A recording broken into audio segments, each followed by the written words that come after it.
Bonjour à tous, j'espère que vous allez bien. Bienvenue sur After Fight. On se retrouve pour une nouvelle vidéo. Aujourd'hui, on va parler des réglementations en MMA et surtout comment gagner un combat à la décision. Pour ce faire, j'ai fait appel à Shadow Ludo. Ludo, comment tu vas? Je vais très bien, Kevin, merci. Et toi, comment vas-tu? Eh bien, ça va très très bien. Je suis impatient de t'écouter pour pouvoir tout comprendre sur déjà les scorings. Parce qu'on le sait dans le MMA, c'est un sujet qui fait toujours débat. Voilà, quand un combat il est gagné par KO ou par soumission, il y a pas de débat. Mais quand ça va à la décision, récemment, on a pu le voir avec José Aldo. On a pu aussi le voir avec Wissam Akmouche et Jordan Zebo. J'en passe, hein, il y avait aussi Petr Yan et Chano Malé qui me venaient à l'esprit.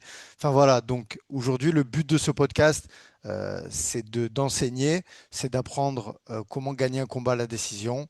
Et quoi de mieux que d'avoir un juge qui travaille à la Fédé pour pouvoir parler de ce sujet.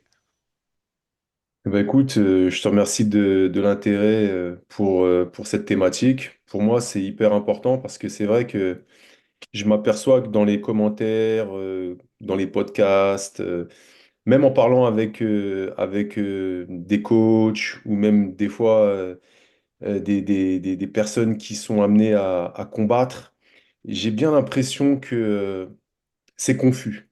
C'est confus et pour beaucoup de monde, pour beaucoup d'acteurs.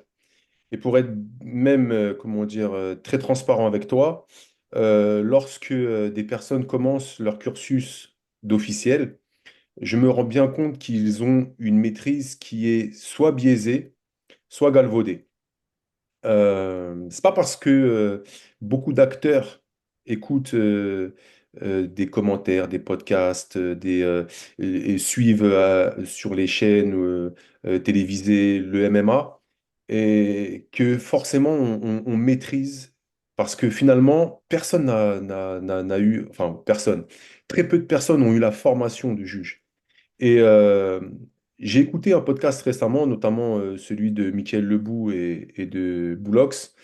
Et j'entendais Michael Lebou qui disait moi, ça commence à être difficile pour moi de comprendre la notation. Parce que on a l'impression que c'est en fonction du juge qu'il va y avoir des décisions. Et moi, en tant que membre du BTO, de la FMMAF, en tant que juge formé, par notamment Marc Godard et par les instances internationales, notamment l'IMAF, il n'y a rien de plus déplorable que ça. Déplorable, non pas dans le sens c'est dégoûtant, mais dans le sens c'est tellement triste de voir que tu vas entraîner un combattant va s'entraîner dans un système de compétition et il y a de la confusion. Donc, ça m'a donné envie, moi, puisque tu me donnes, comment dire, une tribune, ça m'a donné, moi, envie d'exposer ce que les juges, c'est-à-dire le corps arbitral, comment dire, notent. Parce que j'ai vu d'ailleurs des commentaires sur le podcast qu'on a fait concernant Jordan Zebo et Wissem Akmouche en me disant que parce que je connaissais Wissam, peut-être que j'étais pas forcément objectif et que à partir du moment où Jordan Zebo avait fait plus de dégâts que Wissam, c'était prioritaire. Vous voyez, ça c'est le type même de commentaire, de réflexion. Je respecte la personne qui a dit ça, hein, mais qui montre que cette personne-là, je suis persuadé qu'elle n'a jamais été sur les bancs de la formation, qu'elle n'a jamais réussi son examen de juge parce que tout simplement, c'est faux. Et j'ai compris qu'il y avait une grosse confusion. Donc moi, ce que je te propose, c'est vraiment de te faire, comment dire, et de faire pour nos auditeurs une petite présentation, une petite explication, une petite formation. C'est ma production intellectuelle, hein. Ça vient pas de l'IA. Et c'est pas du tout aussi ce qu'on propose au sein de la FMMAF, parce que l'idée n'est pas non plus de donner la gratuité de la connaissance, alors que la FMMAF, eh ben, elle propose des formations. Ça, c'est entre guillemets purement l'explication ou la production intellectuelle de Shadow Ludo pour faire comprendre à quelqu'un comment on juge. Et je vous demande, même si c'est compliqué pour vous, de m'apporter la légitimité. Je ne suis pas la parole de vérité. Je ne suis pas les pages du Coran. Je ne suis pas les pages de la Torah. Je ne suis pas les pages de l'Évangile.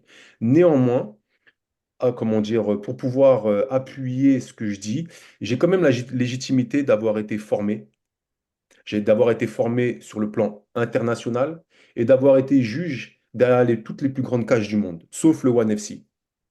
Donc, même si ça ne veut pas dire que je suis un bon juge, hein, ça veut tout simplement dire que au moins j'ai cette crédibilité de vous dire comment dans la tête de mes formateurs et comment dans la tête de mes pairs, P-A-I-R-E-S, hein, comment ça résonne, comment ça réfléchit lorsqu'on voit un combat. La vérité absolue n'existe pas. À l'impossible, nul n'est tenu. C'est le vieil adage.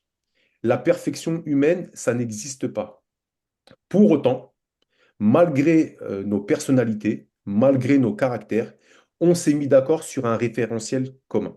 Et ce que moi, je te propose, c'est de te montrer sur quoi.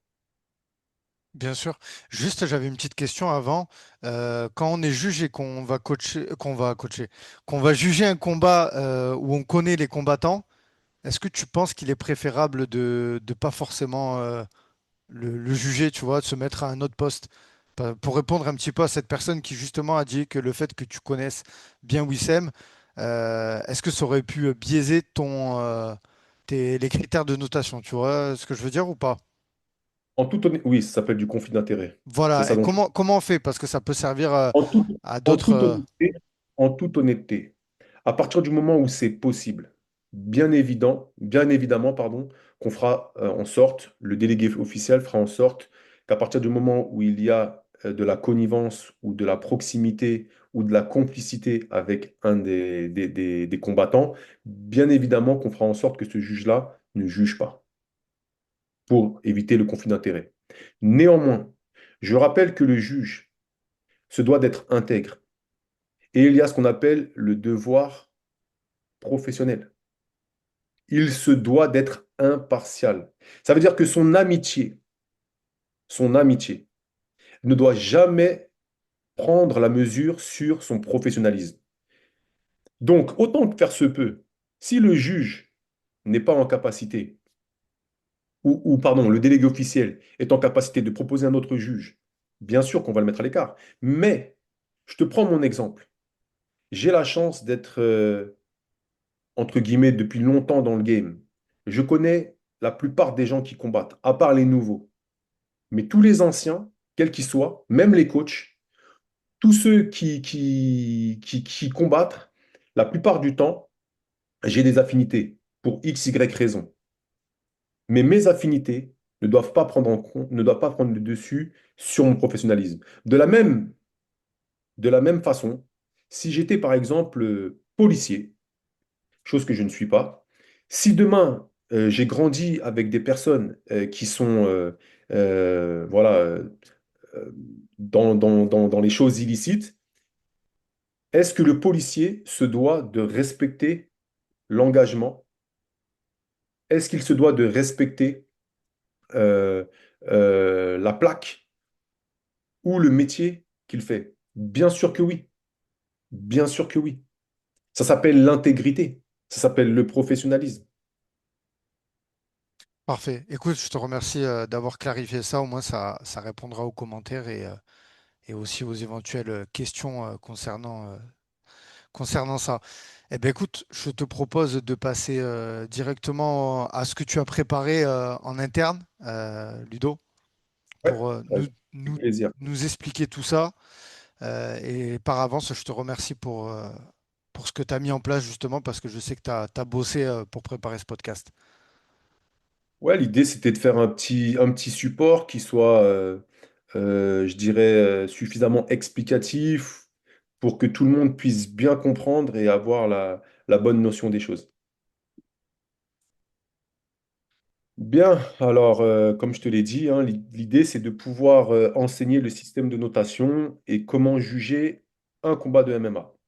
Donc, ce qu'on doit savoir, c'est que dans ce podcast, on va essayer de mettre 5 leçons en évidence. Donc la leçon numéro 1, elle traitera des institutions. Il faut savoir d'où sortent ces, euh, ces règles de jugement.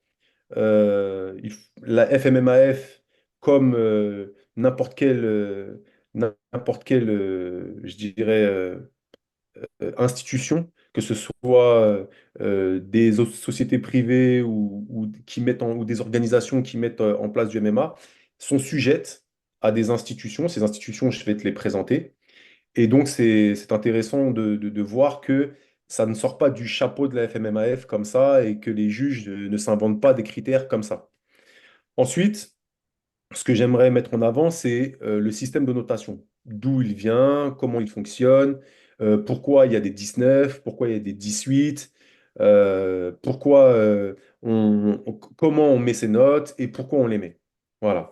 Ensuite, j'aimerais aborder avec vous bah, forcément les critères de jugement et on verra que les critères de jugement, on pourrait même parler du critère du jugement. Mais malgré tout, on parlera des critères du jugement. En fait, ensuite, ce qu'il faudrait, c'est de comprendre maintenant comment on applique cela.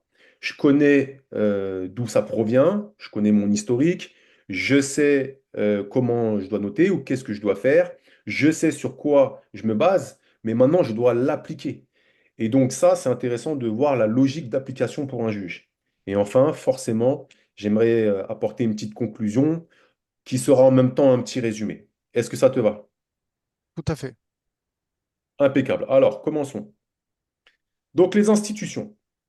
Il faut savoir que la FMMAF, elle a été, donc c'est un organe interne de la Fédération française de boxe, et c'est elle qui a la délégation et qui a aussi l'agrément pour développer, promouvoir, organiser, structurer toute la discipline MMA, que ce soit sur le plan de l'éducatif, donc ce que l'on peut trouver avec l'activité scolaire, mais que ce soit, et on va très vite y venir, l'organisation de compétition, la gestion de compétition, la gestion des combats et aussi les officiels qui encadrent ces compétitions. La FMMAF, lorsqu'elle a été créée, elle est forcément sujette à influence de deux grosses institutions. Il y a une institution qu'on appelle l'Association of Boxing Commission, qui est en fait donc la ABC, on appelle ça la ABC, qui est en fait une association, une commission anglo-saxonne qui a géré ce qu'on appelle les Unified Rules, que tout le monde, dont tout le monde parle. Donc en gros, les Unified Rules, c'est le fruit du travail d'experts de professionnels qui sont dans cette commission et qui se rassemblent et qui décident des règles que l'on doit mettre en application. Par exemple, récemment, il n'y a pas très longtemps, on a changé la règle sur l'histoire des appuis et sur l'histoire du coup de coude qu'on appelle le 12-6 ou le 12-6. Donc, c'est elle qui donne le là. Et nous, forcément, bah, nous sommes une organisation qui est française, une institution qui est française. Et donc, lorsque l'ABC donne le là, nous, par ricochet, on suit ce que, au niveau de la ABC, il est décidé. Et cette ABC, elle gère le MMA professionnel. À côté de ça, on a une institution internationale qui s'appelle l'IMAF, qui, elle, gère donc qui est la fédération internationale et qui, elle, gère les compétitions amateurs. Et là, pareil que la ABC, c'est elle qui donne le là. Elle s'inspire, bien entendu, des règles de la ABC, mais comme c'est amateur, c'est elle qui décide, par exemple, du nombre de catégories. On verra que dans les catégories amateurs, ce n'est pas forcément les mêmes que dans la ABC, même si la ABC, attention, elle commence à développer d'autres types de catégories. On verra que c'est elle qui décide, par exemple, des protections. On verra que c'est elle qui décide aussi du temps des combats. On verra que c'est elle qui décide de l'organisation des combats. Par exemple, les moins de 18 ans n'ont pas le droit de frapper à la tête. Bref, ce que je veux dire, c'est que c'est cette institution internationale qui gère le MMA amateur. Et au milieu de ça, vous avez donc l'organe FMMAF, qui est l'organe français, et qui, elle, est obligée de prendre en considération pour le MMA professionnel ce qui se fait dans la ABC, donc le règlement ABC, et elle est en même temps obligée de faire en sorte que ce qui est proposé au niveau amateur, bah, dans les compétitions amateurs organisées par la FMMAF, en l'occurrence les MMA League junior ou senior, mais aussi les championnats de France, elle est obligée de faire, de retranscrire ce qui se passe, avec aussi une liberté, avec aussi une latitude, mais malgré tout, l'idée, c'est de coller à ce qui se passe au niveau de professionnel et au niveau amateur. C'est bon pour vous? Bien sûr. Donc, donc, partant de ce principe-là, forcément, la FMMAF va mettre en application le système de notation que met en place la ABC et que met en place l'IMAF, puisqu'il faut garder une cohérence. Le Brésilien qui combat à l'UFC lorsqu'il va venir en France, il faut qu'il combatte sous le même système de notation, sinon ça va être compliqué. De la même manière, si nos combattants amateurs combattent sur un système de notation, lorsqu'ils vont, comment dire, au championnat d'Europe ou au championnat du monde, pour pas qu'ils soient largués, il faut qu'ils combattent dans les mêmes conditions.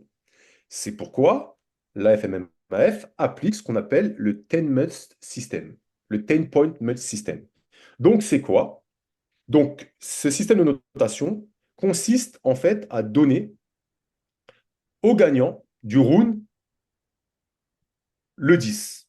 Donc, il faut comprendre que le système de notation, en France, comme à l'étranger, ou comme à l'international, est noté sur 10.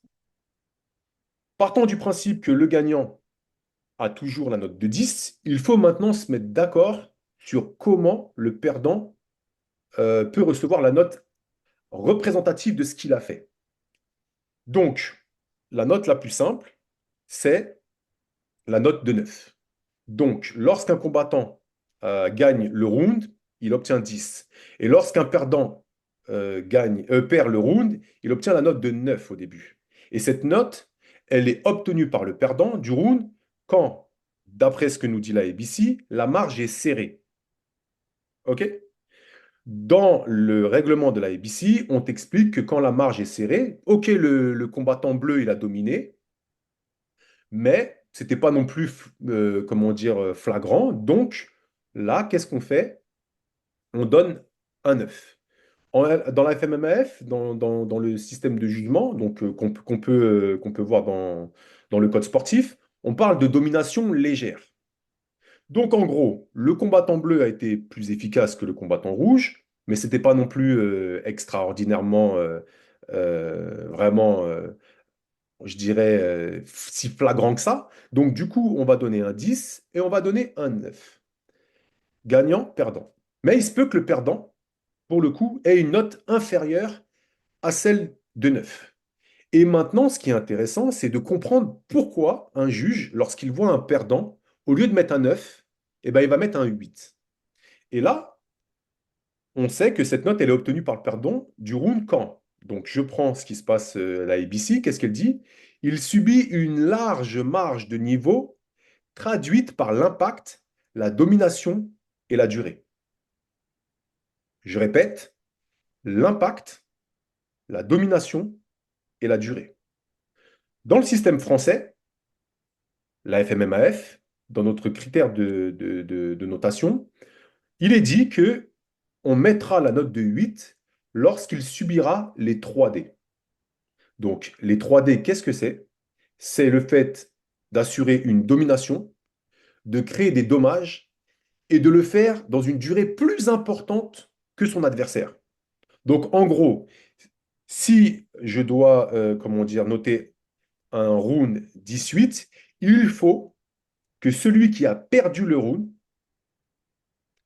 ait été dominé plus longtemps dans la durée et ayant subi des dommages ou des dégâts. Voilà. Et ensuite, il y a la note de 7. La FMMAF explique que lorsque l'on met une note de 7, c'est qu'on est à la limite du surclassement. Qu'est-ce que c'est la limite du surclassement? C'est en gros, tu es comme une momie. C'est-à-dire que l'autre te frappe et toi, bah, tu fais rien en fait. Ça veut dire qu'à un moment donné, le juge se dit, il n'a rien à faire dans la cage. Lui, il est professionnel alors qu'il aurait dû rester amateur. Ou lui, il est amateur A alors qu'il aurait dû rester B. Ou lui, il est, comment dire, combattant alors qu'il aurait dû rester loisir. Donc, autant te dire que ça, cette note-là, même si elle existe, il n'y a aucun juge qui la met. D'usage, on ne la met pas. D'ailleurs, à l'international, même chez les amateurs, à l'IMAF, Elle est rarement donnée, cette note-là. Et pour être tout à fait transparent avec toi, je ne connais pas de juges aujourd'hui qui ont mis un 7. Parce que s'il avait mis 7, ça veut dire que l'arbitre n'a pas fait son travail.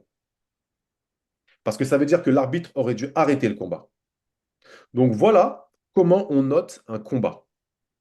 10 pour le plus efficace, 9 pour le moins efficace. Ou 8 s'il a subi les 3D. Est-ce que c'est bon toujours pour toi? Très très bon. Pas de questions pour le moment? Pas de questions, mis à part, enfin, si, il y en a une qui me vient, mais est-ce que ce sera un prochain chapitre? Je sais pas. Au niveau du cache control, parce que ça, on en parle. Ah, là, pour l'instant, je Ouais, te parle de notation. ok, Pourquoi je mets un 10? Pourquoi je mets un 9? Ou pourquoi je mets un 8? ok. La plupart de ceux qui commentent, de ceux qui expliquent, de ceux qui combattent, de ceux qui entraînent, ont du mal déjà à comprendre pourquoi les juges mettent un 9 ou un 8. Parce qu'à chaque fois, ils nous parlent des dégâts. Or, pour l'instant, les dégâts ne sont qu'une donnée parmi tout ce que je viens de t'expliquer. Tu es d'accord avec moi? Ouais, bien sûr.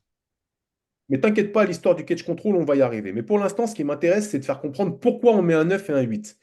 Il y a beaucoup de personnes qui me disent, ouais, mais regarde les dégâts. Mais poto, si je te casse le nez à partir de la première seconde, mais qu'après je me fais laminer au sol, c'est qui qui domine le combat? C'est qui a été le plus efficace? J'ai plein d'exemples que je pourrais te donner. Parce que moi, j'entends et je lis. Et croyez-moi, on a simplifié, on a même caricaturé l'histoire des dégâts. Et je vais en arriver juste après, je vais t'expliquer. C'est OK pour toi? Ouais, bien sûr. Allez, on y va.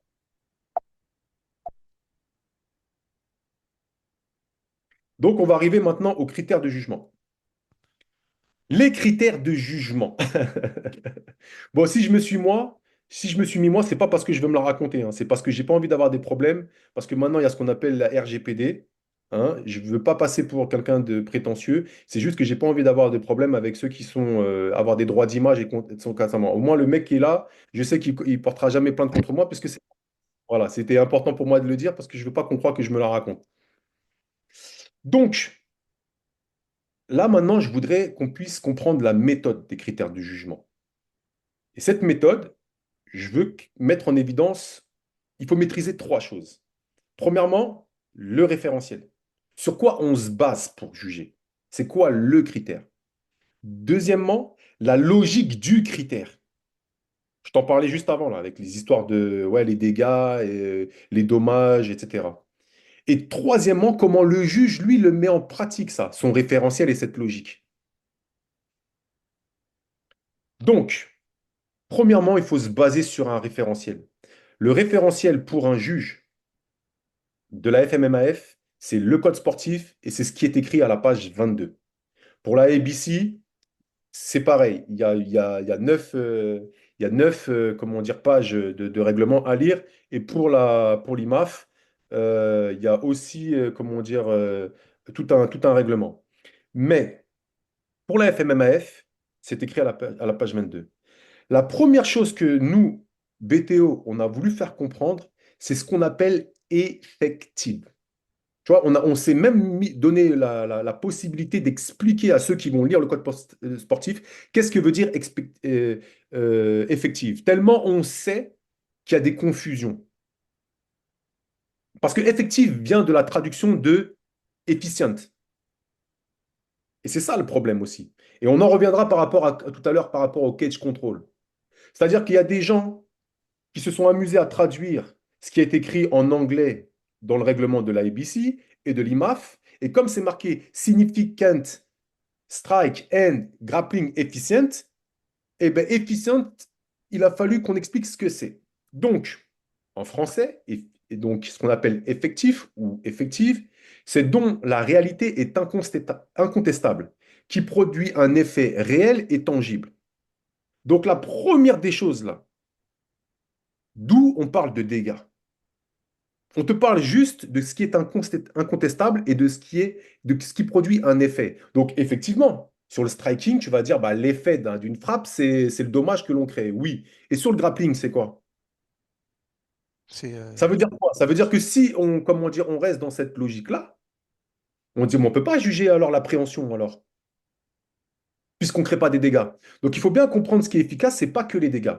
Et on va lire ce que nous, on veut faire comprendre par efficace. Donc premièrement,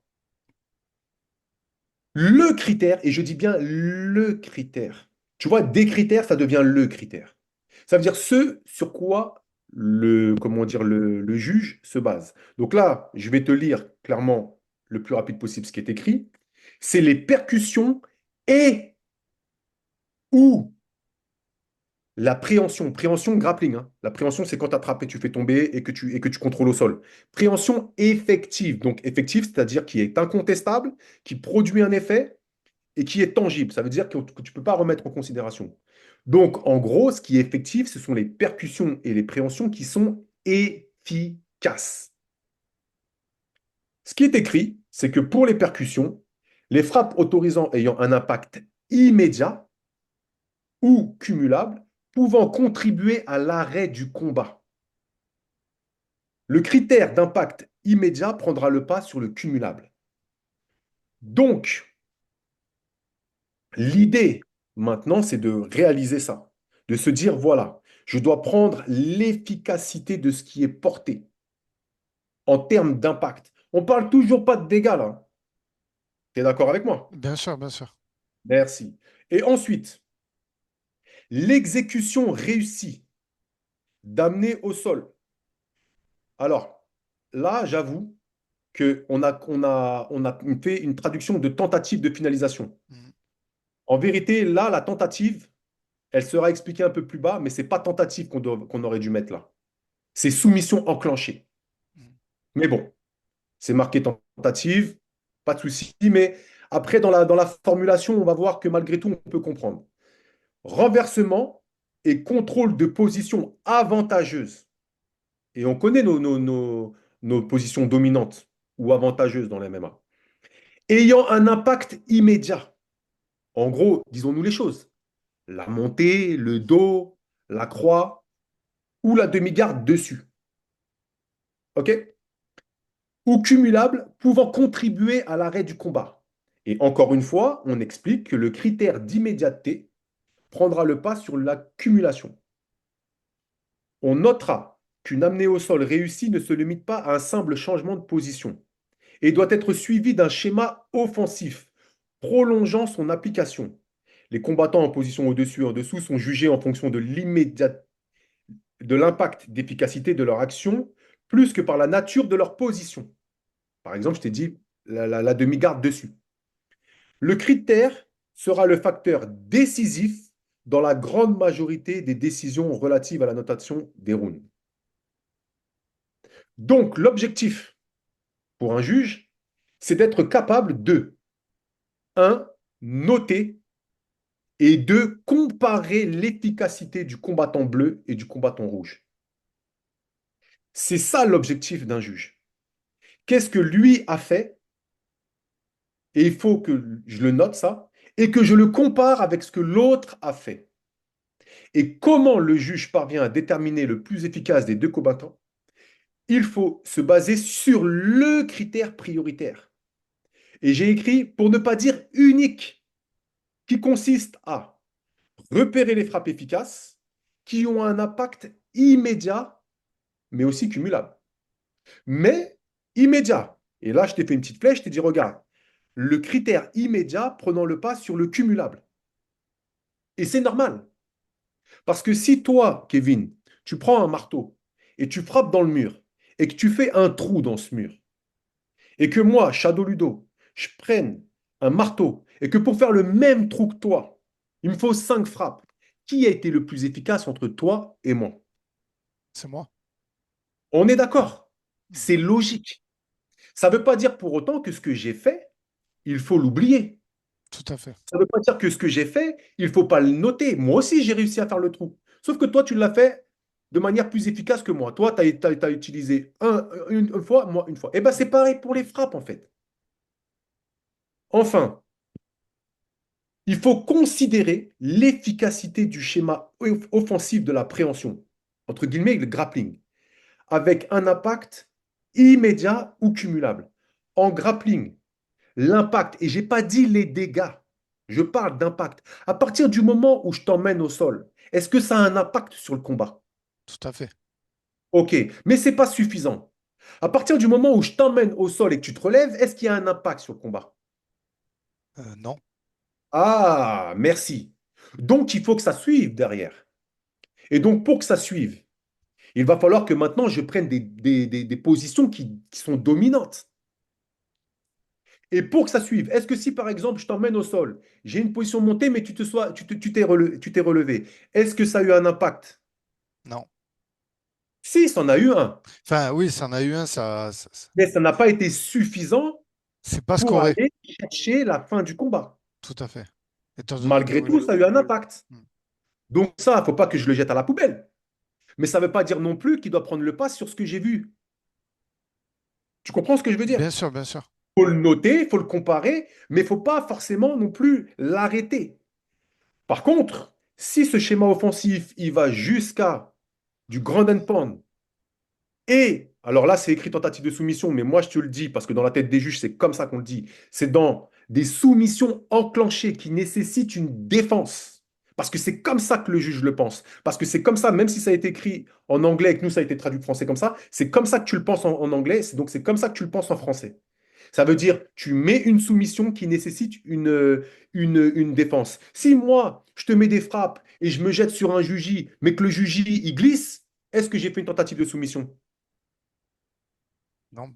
Enfin, oui, mais elle est pas Oui, enclenchée, une quoi. tentative de Oui, mais soumission. elle est pas enclenchée. Ah, merci. Mais est-ce que ça a été efficace? Non. Non. Par contre, si je te mets un juji et que derrière ça, toi, tu es obligé de faire le pont et que tu reviens sur moi en position, là, oui, là, ça a été efficace parce que tu as été obligé de défendre. Et c'est ça que l'on note. C'est ça notre référentiel. Notre référentiel, c'est l'efficacité.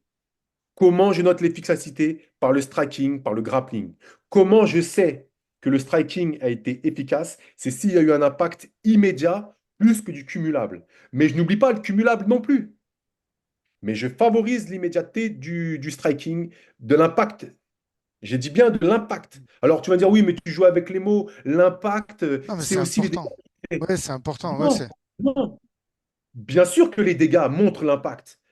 Mais c'est pas parce c'est pas uniquement les dégâts qui montrent l'impact. Si à un moment donné, je te mets 3 fois, direct tu percutes crochet et derrière je te mets un middle de feu et tu le prends, c'est pas parce que tu n'as pas marqué, c'est pas parce que toi, sur ton corps, on voit pas les tout, traces rouges ou les tout, hématomes que j'ai pas eu un impact, tout, poteau.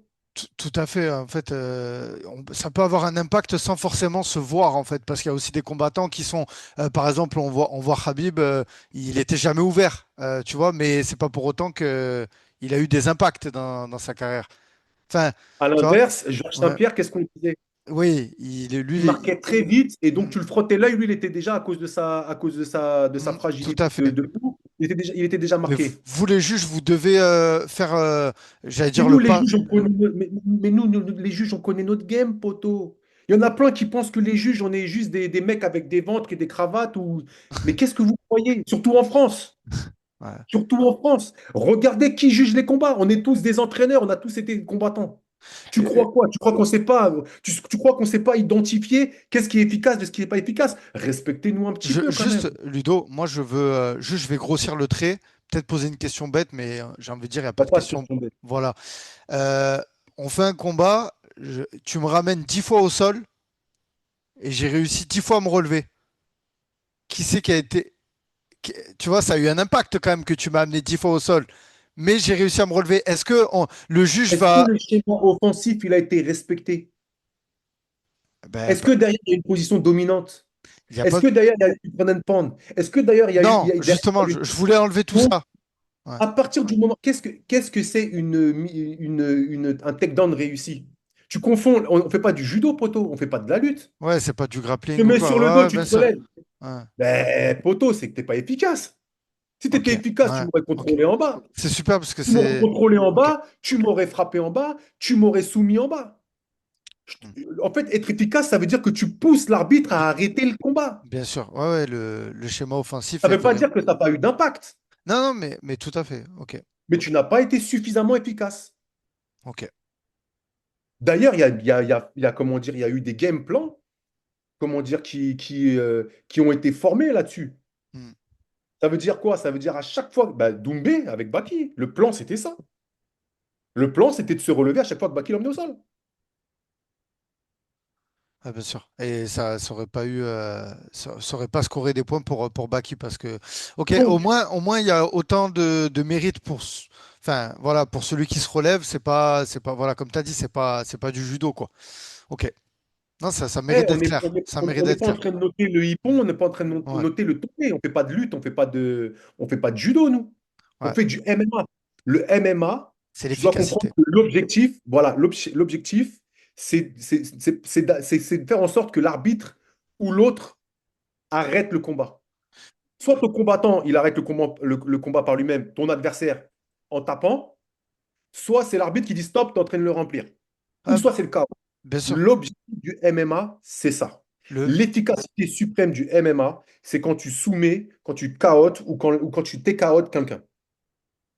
Donc c'est ça le critère. Donc comment je suis efficace en striking, je te l'ai dit. Comment je suis efficace en grappling, je viens de te l'expliquer. Et c'est pour ça que c'est 98% du combat qui se juge comme ça sur ce critère. Mais tu as vu, dans la folie humaine, il faut toujours qu'on trouve des cas particuliers. oui, Et c'est pour ça puis aussi les Et c'est combats pour sont des ça fois que comme on serrés. trouve des cas particuliers, on s'est dit, nous, et il n'y a pas que nous, hein, Bien sûr. ABC, IMAF, et nous, on s'est dit, mais imaginons que le combattant bleu, il a été aussi efficace que le combattant rouge. Tu te rends compte ce que ça veut dire? Ça veut dire que le mec, il a été aussi efficace. Mais tu imagines la difficulté du Ouais. truc? Donc en vérité, ce que je vais te dire maintenant, c'est même pas pour juger l'efficacité du bleu ou du rouge.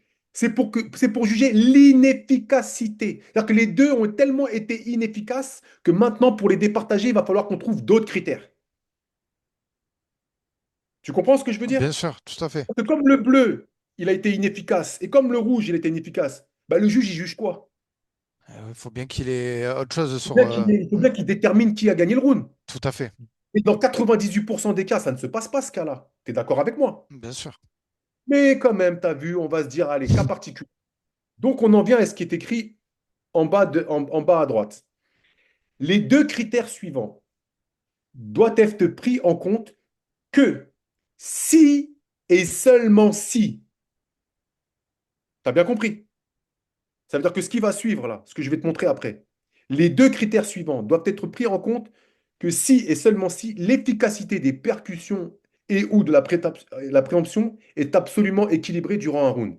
Et là, on va te parler de l'agressivité en numéro 2, et là, on va te parler du cage control. Je passe à la suite.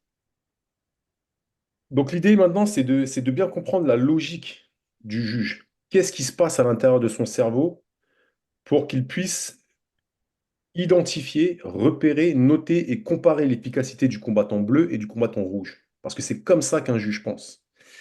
Donc, premièrement, il se base sur le striking et sur le grappling. Le striking, on l'a expliqué, c'est les frappes, et je dis bien les frappes, pas les touches. Les frappes qui ont eu un impact immédiat et ensuite, et cumulable bien sûr, et un grappling efficace, c'est quoi? C'est un grappling qui nous donne une amenée au sol, une position dominante, avec bien entendu l'idée de l'arrêt du combat par le ground and pound et par les soumissions enclenchées. Ça ne veut pas dire qu'on ne peut pas être efficace au grappling si j'ai emmené mon adversaire au sol et que j'ai une position dominante.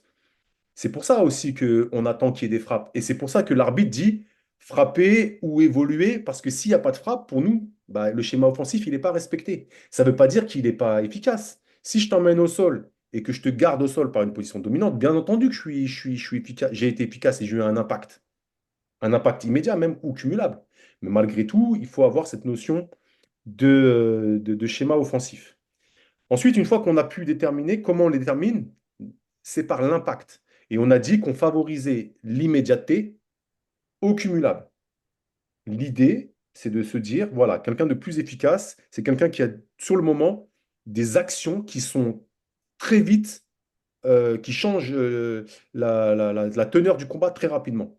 D'accord? Ça ne veut pas dire que si je te mets 10 low kicks, bah, je vais pas en prendre, je vais pas le considérer. Ça veut juste dire que si moi, je t'ai mis un crochet ou un uppercut qui te fait aller au sol et que toi, tu m'as sapé la jambe avant et que j'ai des marques, et je dis bien des marques et des dégâts sur ma jambe avant, malgré tout, le fait que tu aies pris un uppercut et un bras arrière qui t'a mis sur les fesses, je vais dire que celui qui a été plus efficace, ce sera celui qui a mis le bras arrière ou l'uppercut. D'accord? Donc ça, c'est pour le striking. Et enfin, pour le grappling, comme je viens de te le dire, c'est un schéma offensif, le takedown, la position dominante. Et cette position dominante, elle recherche l'arrêt du combat. Et comment je peux faire en sorte que l'arrêt du combat soit notifié par le juge? En utilisant du ground and pound, avec bien sûr la même pertinence que l'efficacité du striking debout, c'est-à-dire qu'il faut que je crée des dégâts, d'accord? Mais pas uniquement. Il faut que j'ai un impact immédiat et avec des soumissions enclenchées. Voilà la logique.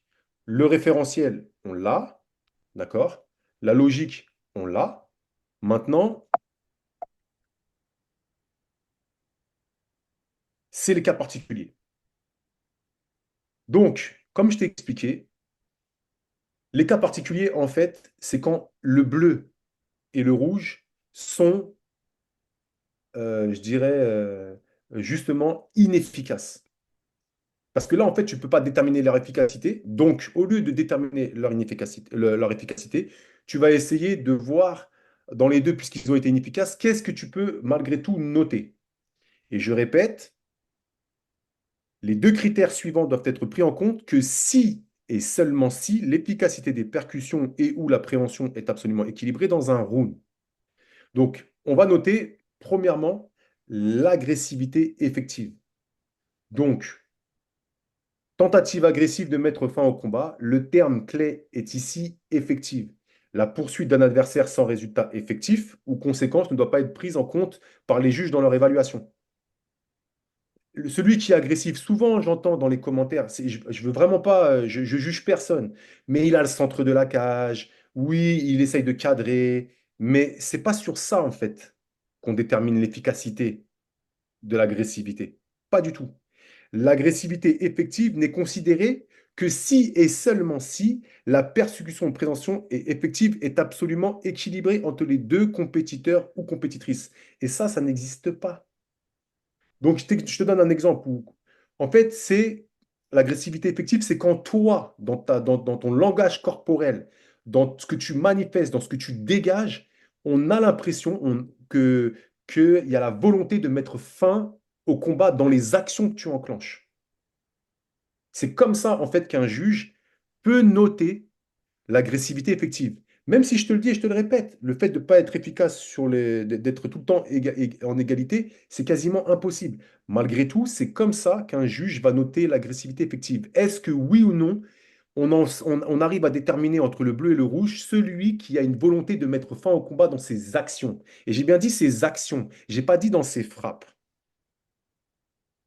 Ça aussi, c'est important. Parce que celui qui se jette constamment dans les jambes et qui cherche des takedowns, malgré tout, il peut être plus efficace que celui qui défend, etc.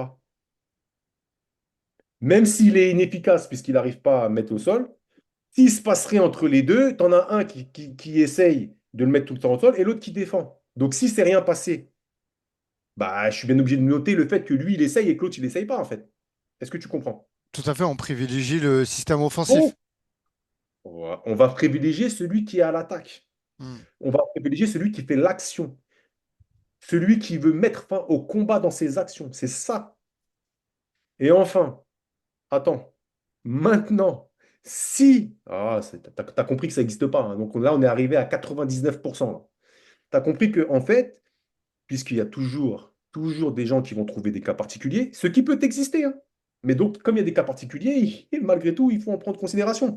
Voilà pourquoi on l'a pris en considération par ce qu'on appelle, alors, ce que les commentateurs, les coachs, les entraîneurs, la plupart d'entre les acteurs du MMA disent le cage control.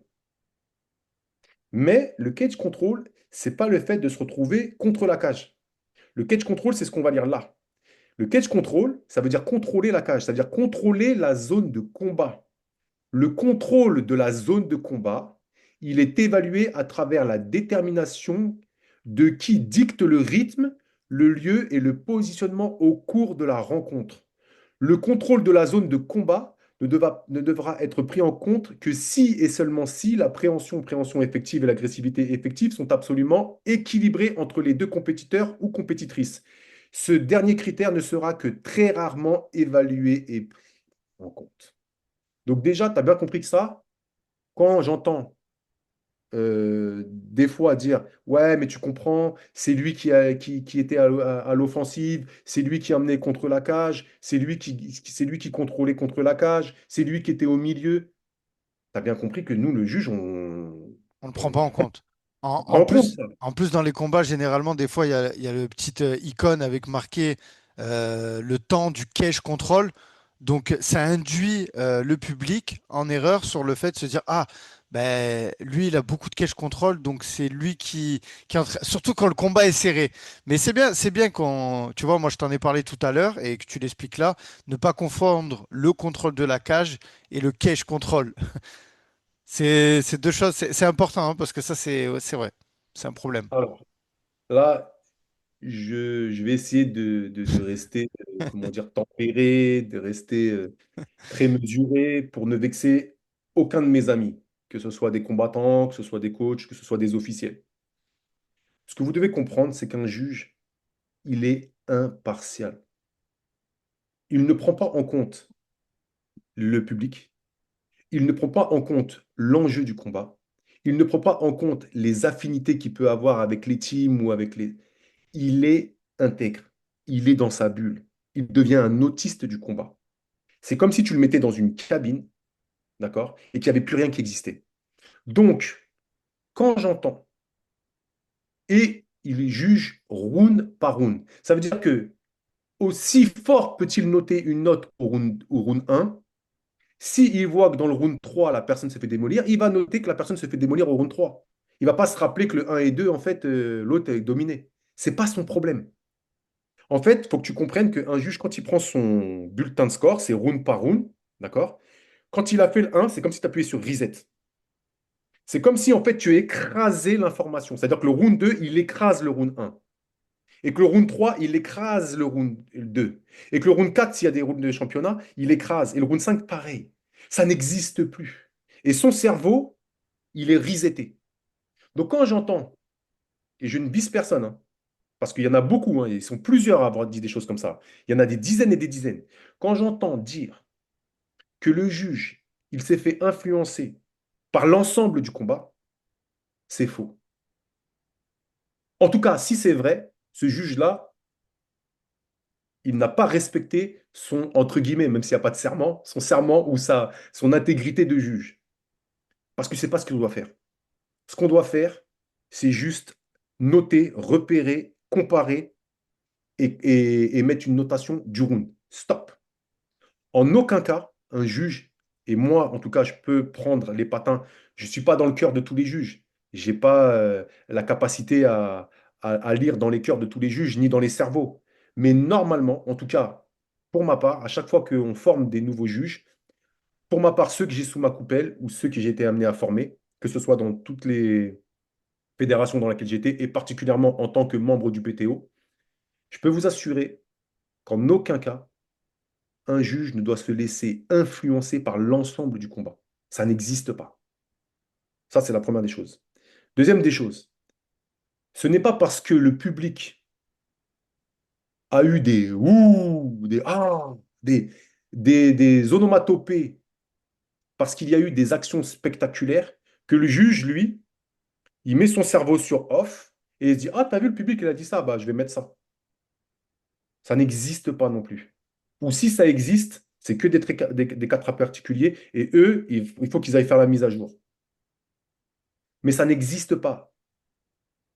Et j'entends souvent dire aussi, bref, je dis pas qui, je dis pas quand, mais j'ai déjà entendu dire des coachs, vas-y, lève les mains à la fin du combat. Ça, c'est intéressant. Parce que Mais Cyril Gann, sur le dernier combat qu'il perd, qui gagne, pardon, face à Volkov. Volkov a les mains en l'air et Cyril Gane est par terre. Et pourtant, c'est Cyril Gane qui gagne le combat. Et alors, donc on est d'accord. Donc Poto, ça veut rien dire. Poto, avec tout le Ouais. respect que je dois à mes amis, qui ont certainement suivi les mêmes formations et obtenu les mêmes diplômes d'État que moi, ou bien les mêmes diplômes, les brevets pour entraîner. T'en es encore au stade de croire que parce que tu vas lever des mains, le juge il va dire, ah, il a levé les mains, c'est... Non, il est plus frais, hein, il est plus frais. Non, c'est lui qui gagne le combat. Ah, T'es mais sérieux? c'est vrai qu'on le voit même à l'UFC. C'est super que tu le places là parce que s'il y a des combattants qui écoutent ce podcast, sachez que voilà, à la fin du combat, ça sert à Mais, rien de lever les mains ou de montrer parce que on le voit tout le temps, hein, même à l'UFC, les champions, euh, ils veulent montrer ils sont plus frais. Tu vois, c'est pas pour mais, dire que dans le MMA mais, français, hein. mais est-ce qu'on est sérieux? Ouais, toi, c'est un Moi, truc, ça te sidère, oh, ça. oh, mais bon, c'est exactement le mot. Je Ok, suis sidéré. ok. Sidéré. Ça me donne la même impression que celui qui donne sa copie au bac et dit, ah, je suis super content de ce que j'ai fait. Tu crois que le correcteur, parce que tu es content de ce qu'il t'a fait, il va te mettre une bonne note? Ah, Je viens de te dire que le but. Alors, tu te trompes, premièrement, tu te trompes, un, parce que tu penses que tu vas avoir une influence sur le juge et tu n'en auras pas. Et deux, tu te trompes parce que ça fait bien longtemps que le bulletin il a été ramassé par le ouais, scorekeeper. c'est ce que j'allais dire. Ouais, le bulletin est déjà donné. Donc, en fait, c'est vrai que on sait pas pourquoi, hein, c'est un mythe, hein. Et il y a aussi autre chose, Mais Ludo. c'est pire que ça, c'est que moi, Kevin, quand je t'entends, mais Mhm. c'est des amis, moi, j'entends dire ça. Ok. Et j'ai peur d'aller les voir en disant, mais s'il te plaît, c'est ridicule. Écoute, j'espère qu'ils tomberont sur ce podcast. Moi, je voulais te parler d'un autre mythe aussi. C'est quand on parle des champions. On dit qu'il faut toujours en faire plus. Je l'ai déjà entendu, tu vois. Ouais, mais il n'a pas battu le champion.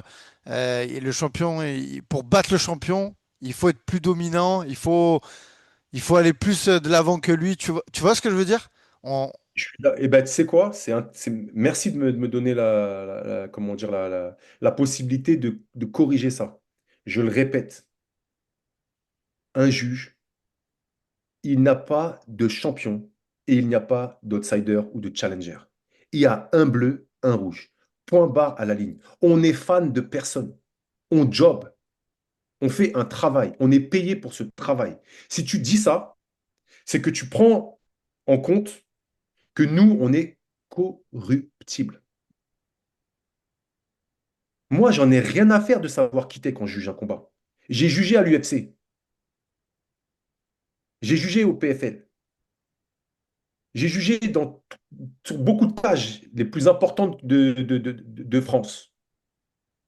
Tu crois franchement que je m'attarde sur les affinités que j'ai avec les uns et les autres et avec le fait que c'est le champion? Donc ça voudrait dire quoi alors? Parce que lui, il a la ceinture, il a le droit de ne pas être efficace?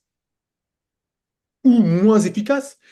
Là, si je traduis, excuse-moi Kevin, mais si je traduis cette idée, ça voudrait dire que le champion a le droit d'être moins efficace que le challenger.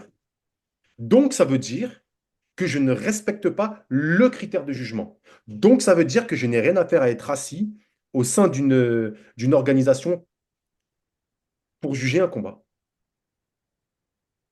C'est pas vrai. Enfin, je sais que ça a été pratiqué dans le pied-point, ça a été pratiqué dans la boxe anglaise, ça a été pratiqué même dans le MMA. Mais en tout cas, sachez une chose, ça n'existe plus.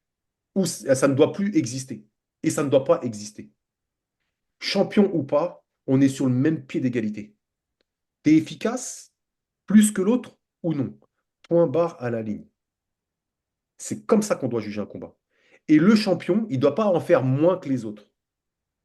Pourquoi? Ce serait injuste d'ailleurs. Ce serait totalement injuste. Parce que ça veut dire que le champion, parce qu'il a réussi avant, il est maintenant exempt d'être jugé au même niveau que les autres. Donc en gros, on est complètement dans le favoritisme alors. Alors peut-être qu'il y en a qui disent que je vis dans le monde des bisounours. Peut-être qu'il y en a qui disent que je suis naïf. Peut-être qu'il y en a qui diront, j'imagine, hein, que ouais, je vis dans les nuages. Peut-être que vous avez le droit de le dire, mais moi en tout cas, je sais que quand on écrit sur la feuille, qu'est-ce qu'on note? Parce que je le dis et je le répète, beaucoup de ceux qui, comment dire, diront ce genre de choses ne sont pas sur le tabouret du juge ou à la table du juge. n'ont pas suivi la formation, n'ont pas dû réussir l'examen. Parce qu'on est noté, hein. On passe on est évalué. Tu ne deviens pas juge du jour au lendemain, hein. Et donc, si déjà tu penses ça, à mon avis, il y a de grandes chances que tu ne réussisses pas si tu viens essayer de remplir les rangs de juge. Mm. Donc voilà, Non, écoute, j'aimerais passer à la suite. ouais, bien sûr, vas-y, vas-y. Ça a le mérite d'être clair. En tout cas, après, moi, je voulais juste faire un peu l'avocat du diable, tu vois. Ce type de contenu là qu'on est en train de produire, je crois que tu avais fait à l'époque un podcast avec Chris sur Fight Mind, mais je veux Ouais, dire, ouais. ça remonte. Depuis le MMA, il a avancé.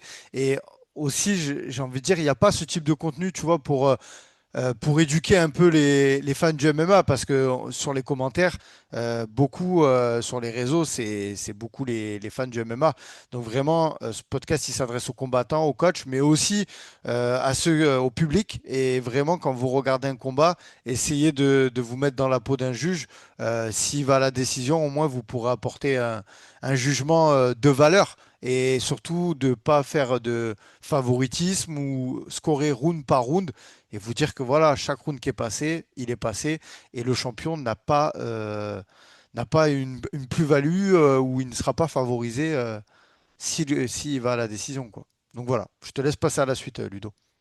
Ouais, juste avant de passer à la Vas-y, suite, vas-y, désolé, je suis obligé de vas-y. rebondir sur des propos et qui sont justes déjà. Parce que j'aime bien être dans la logique. Moi, comme tu as pu le comprendre, je suis quelqu'un d'assez méthodique et c'est intéressant ce que tu viens de dire. Et les mots ont leur importance et les terminologies ont leur importance. Moi, si j'ai décidé de faire ce podcast avec toi, c'est dans le but de pouvoir éduquer. Mon but n'est pas de fustiger, n'est pas de critiquer. Mon but, c'est pas de me rechercher des ennemis sur la toile. Mon but, c'est de dire des choses. Certains y adhéreront, certains y adhéreront pas. Tant pis pour ceux qui adhéreront pas, c'est pas problématique, hein. Comme j'ai dit, je suis pas les pages du Coran, ni de la Bible, ni de la Torah. Toutefois, je pense avoir une crédibilité. D'accord? Cette crédibilité, elle a été prouvée. Ça fait 25 ans que je suis dans le MMA. J'ai été combattant, j'ai été entraîneur, je suis toujours d'ailleurs coach, je suis officiel, je suis formateur. Donc, j'ai quand même du crédit. Et les anciens, comme les nouveaux, pourront, je pense, apporter du crédit à ce que je dis. Mais ce qui me dérange, c'est ce que tu viens de dire. C'est qu'aujourd'hui, il y a trop de fans. Déjà, un fan, il ne faut pas oublier ce que c'est. Fan, c'est le diminutif de fanatique. Et fanatique, ça veut dire déjà qu'il y a une déformation au niveau de ta perception. Il ne faut pas confondre passionné, ça veut dire j'aime tellement ça que je suis passionné par ça. Voilà, ça prend toutes mes envies, toutes mes appétences, tous mes désirs. Donc passionné de la chose. Il ne faut pas confondre supporter. Ça veut dire que j'ai décidé de supporter une team, j'ai décidé de supporter un athlète, je suis derrière lui, que ce soit dans la victoire ou dans la défaite, je dirai toujours du bien de lui, etc. Et fanatique. Parce que fanatique, pour moi, quand on dit ouais, je suis un fan de MMA, ça veut dire qu'à un moment donné, tu n'es plus capable de faire la différence entre ce qui est vrai et ce qui est faux. Tu n'as plus de recul, tu n'as plus d'autocritique, tu n'es plus en capacité d'écouter l'argumentaire qui ne va pas dans ton sens, parce que tu es fanatique. Tu es complètement omnibulé. Pour moi, tu es carrément endoctriné quand tu es fanatique. Tu n'as plus ton libre arbitre. Tu n'es plus capable d'analyser les choses de manière objective, à froid, de prendre du recul et de te dire, attention, là, peut-être que je suis en train de m'engager vers la mauvaise direction. Moi, le mot fan, quand je l'utilise, c'est péjoratif. Parce que je sais pourquoi on a inventé ce mot-là. D'ailleurs, il y a un célèbre film qui s'appelle The Fan avec Robert De Niro. Je vous invite à le regarder, ce film-là. Et vous verrez ce que les fanatiques sont capables de faire. La parenthèse étant fermée, je te propose de passer maintenant à la troisième maîtrise.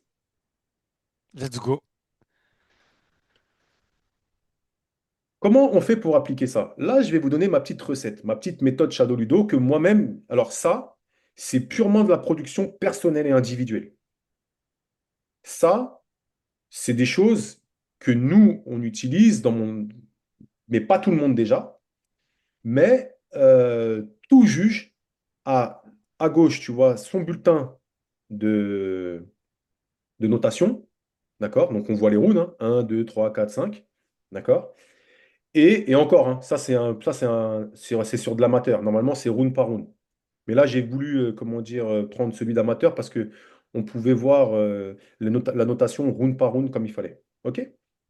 Donc, enfin, c'est pas la totalité des juges, lorsqu'ils jugent, ils ont un carnet à côté. Et ils notent ce qu'ils voient. Je te refais pas la leçon de la première maîtrise où on doit repérer et comparer. Qu'est-ce qu'on compare? L'efficacité entre les deux, comment on le fait, striking, préhension, comment je sais, je recherche l'immédiateté cumulable, etc., etc. OK?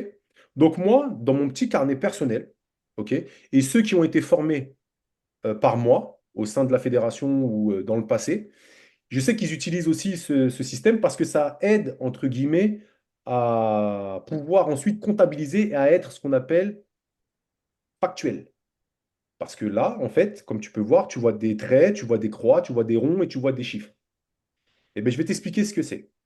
Donc, en l'occurrence, là, on va se limiter sur une application, sur un round de 3 x 5 par exemple. Donc, c'est combat professionnel, 3 x 5. Et là, on va s'attarder sur le round 1. Pourquoi j'ai mis 10 au rouge et pourquoi j'ai mis 9 au bleu. Donc, tu as bien compris que ce qui est en bleu un peu plus foncé, c'est le striking. Et tu as bien compris que ce qui est un peu plus clair, c'est le grappling. OK?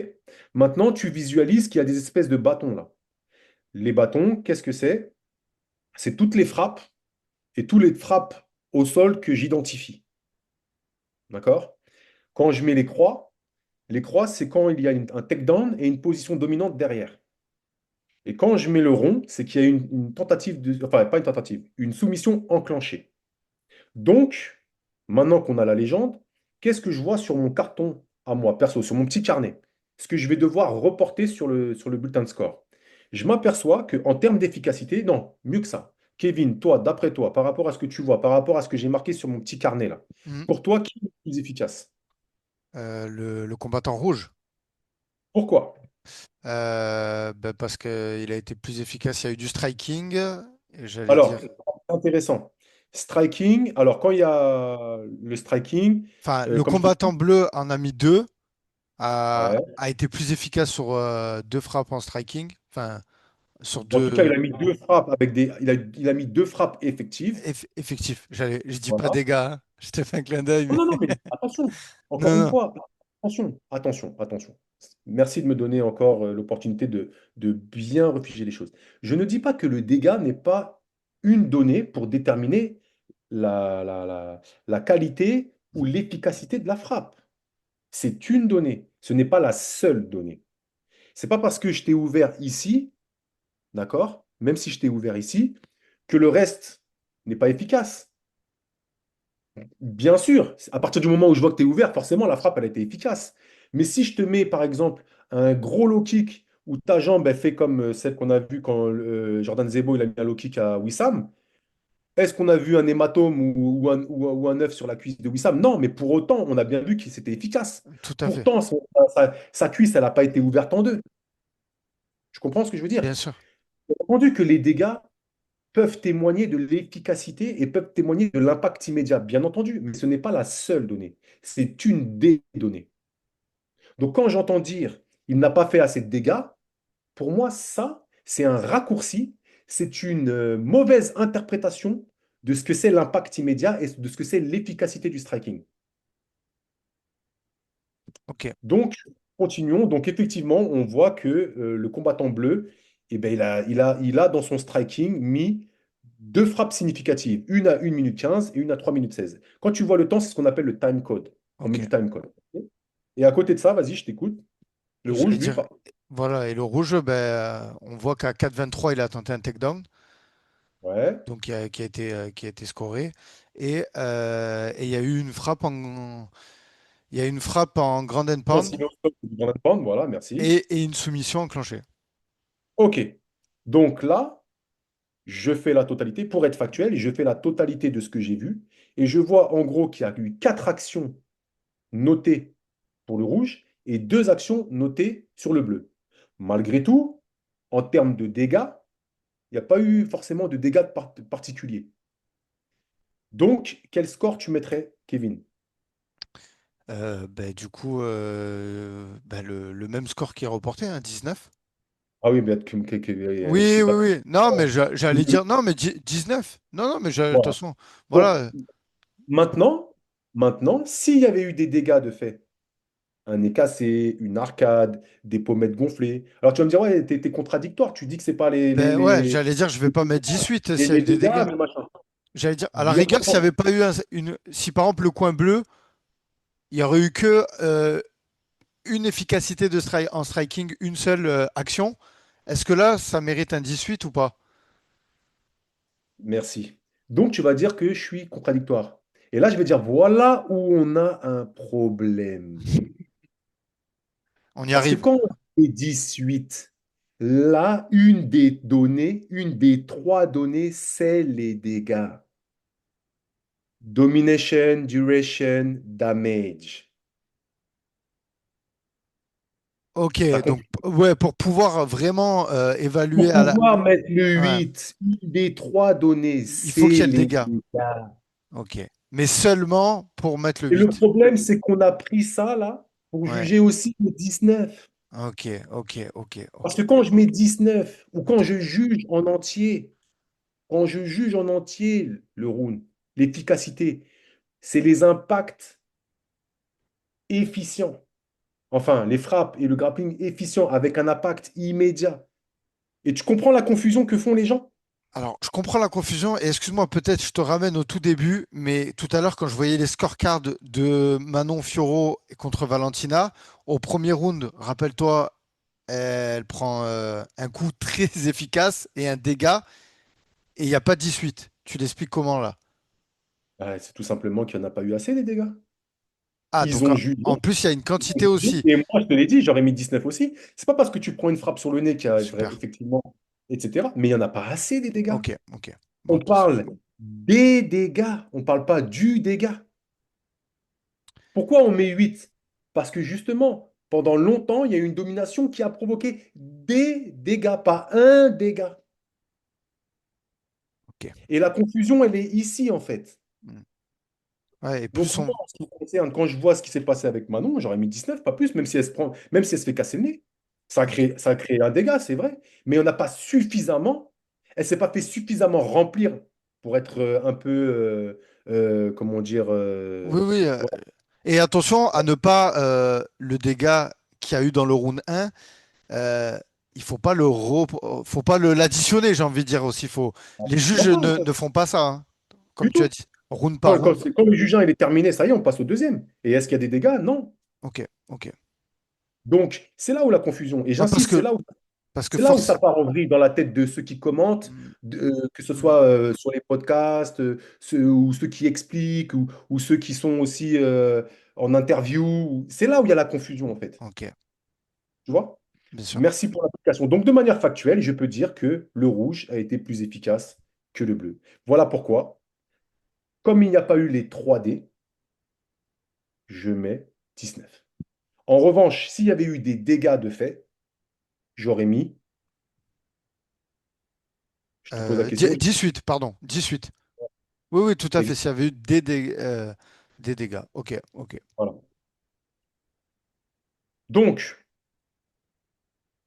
pour conclure un petit peu, ce qu'il faut qu'on puisse se rappeler, c'est que la logique de notation du code sportif, c'est de repérer et de valoriser l'efficacité du combattant, et elle s'évalue par la recherche de la mise en danger constante, que ce soit par le striking ou par le grappling. On est d'accord, grappling, c'est aussi ground and pound et soumission enclenchée. Ça, c'est la première des choses qu'il faut se rappeler. Ensuite, la deuxième maîtrise qu'il faut avoir, c'est que le principe est de valoriser les impacts immédiats plus que les impacts cumulatifs, en striking et aussi dans le schéma offensif en grappling. Ça ne veut pas dire qu'on ne prend pas en considération le cumulable, ça veut dire juste qu'on favorise l'immédiateté. Et enfin, et ça c'est super important, pour l'agressivité, mais même si ça, on ne le prend pas en compte, hein. Je te dis franchement, il faut vraiment que les deux soient inefficaces de la même manière. Je ne parle même pas d'efficace de la même manière, je parle d'inefficace de la même manière. L'idée, c'est d'identifier les actions en striking et en grappling qui permettent de faire arrêter le combat. Tu vois? C'est vraiment ça que cherche un juge. Et c'est ça qu'il faut retenir. Et ben, voilà, désolé d'avoir été un petit peu long, mais en tout cas, je vous remercie. Donc, on va arrêter le partage de suite. Tac. Eh ben écoute, ça. Non, ben au Voilà, moins, voilà. ça a le mérite d'être clair, Ludo. Franchement, c'est même pour moi, tu vois, je vais pas le cacher. Moi, j'avais toujours du mal à scorer les rounds. Là, pour le coup, j'espère que ben, les auditeurs, ils auront pu apprendre en même temps que moi. Donc voilà, ce podcast, il peut servir au plus grand nombre. Est-ce que toi, tu aurais quelque chose à rajouter? Et j'imagine que voilà, les combattants, il faut qu'ils soient efficaces. Et surtout quand ils amènent au sol, ben, euh, qu'ils aillent chercher la position, l'efficacité en fait. Voilà, ne pensez pas qu'aux dégâts en fait. Alors, c'est pas, encore une fois, je peux comprendre que Mm. le dégât témoigne de l'efficacité. Ça, bien entendu. C'est évident que si tu mets un coup de coude en ground and pound dans la tête de quelqu'un et qui coupe, forcément, le juge, il va le noter, ça. Bien entendu, c'est logique. C'est logique. Mais c'est pas parce que tu as ouvert la tête d'un mec que tu as été plus efficace que le mec. Parce que si ce que moi je t'ai fait avant, ben, le juge a trouvé ça efficace, ben, en fait, même si tu m'as ouvert, tu vas pas gagner ton round. Et c'est pour ça qu'en fait, moi, aujourd'hui, j'ai décidé avec toi de pouvoir essayer de me rendre utile. Parce que j'entends tellement de confusion, pour pas dire d'hérésie, et ce qui me frappe, c'est que c'est des gens qui sont censés maîtriser le MMA. C'est pas seulement que des auditeurs, ou c'est pas seulement que des spectateurs ou des fanatiques. Non, c'est des gens qui sont acteurs du MMA. Ouais, il y a vraiment une faille Bon, sur. des gens qui, à un moment donné, ont une place prépondérante, soit qui sont dans le développement, c'est-à-dire qu'ils entraînent ou qui font des stages ou qui coachent, soit qui officient. Alors, de moins en moins, je ne te cache pas qu'à la FMMAF, c'est dur pour on peut dire ce qu'on veut, mais on a comparé. Donc, je salue un des membres du BTO. Bon, je sais qu'il est discret, donc je ne le citerai pas, mais on a à l'intérieur de notre BTO, moi, je l'appelle le boss. Pourquoi? Parce que c'est lui qui fait tous les fichiers, les datas, les systèmes, les statistiques. Il se reconnaîtra. Et lui, en fait, il a pu, à un moment donné, identifier et il est accompagné d'un autre qui est dans le sud de la France. Donc, il y en a un dans le nord de la France, un dans le sud de la France. Et ils ont fait l'analyse de toutes les split décisions ou toutes les décisions qui sont pas vues de la même manière. On est à moins de 7% de décisions qui ne sont pas identiques au sein de la FMMAF. Je ne sais pas si tu vois le nombre de rounds. Pour te dire, ne serait-ce qu'une MMA League, c'est 175 combattants, donc c'est à peu près 20 combats par cage. Donc si tu compares, c'est des combats de 3 x 3. Bon, même si tous ne va pas à 3, mais en moyenne, on parle d'une centaine de rounds. T'imagines? Tu rajoutes bien sûr les événements privés, tu rajoutes les événements qui sont que amateurs. On est à moins de 7%. Donc, il y a une grande fiabilité dans le jugement français. Donc, quand j'entends dire que la qualité, ou quand j'entends certains mettre des commentaires sur les réseaux sociaux en disant les juges ceci, les juges cela, déjà, vous devez comprendre que les juges n'appartiennent à aucune organisation. Déjà. Ça, c'est la première des choses. Deuxièmement, le juge, c'est d'ailleurs pour ça que même Dana White se plaint de ses propres juges. Donc, qu'il a employé.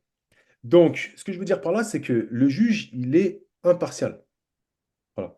Et bien formé. Et en plus, il est constamment dans la pratique. Nous, tous les juges, on regarde les événements sur les plateformes de distribution ou les retransmissions télévisées. Ou, on regarde tout le temps parce qu'on est tout le temps dans la formation continue, en fait. Ah, vous avez Et besoin en de plus, vous mettre en nous, au situation. BTO, et en plus, nous, au BTO, on assure cette formation avec les officiels. Parce qu'on note les officiels. Et quand on les note, on repère ce qui n'a pas été et on dit, là, attention, ou là, c'est toi qui as eu raison, etc. Donc ça, c'est hyper important. Donc pour moi, mon but, c'est vraiment de faire en sorte qu'à un moment donné, on ait tous le même référentiel et qu'on ne soit pas dans la confusion. Parce que je me suis même rendu compte, à un moment, que parfois, nos juges, même s'ils sont, comment dire, la plupart du temps impartials et intègres, etc., ils peuvent être des fois sous influence de ce qu'ils ont entendu, tu vois. Mais pas sur le moment, hein, mais dans des podcasts ou... vous savez, enfin, tu sais, pardon, euh, on aime être toujours dans les clous.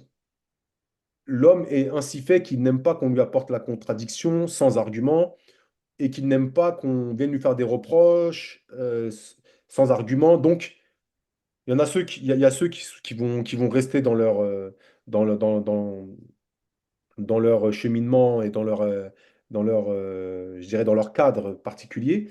Mais il y a ceux des fois qui sont peut-être parfois influencés. Je ne dis pas qu'il n'y a pas d'influence possible, mais en tout cas, normalement, ça ne doit pas exister, comme je l'ai dit tout à l'heure. Voilà. Et il ne faudrait pas qu'à un moment donné, on confonde.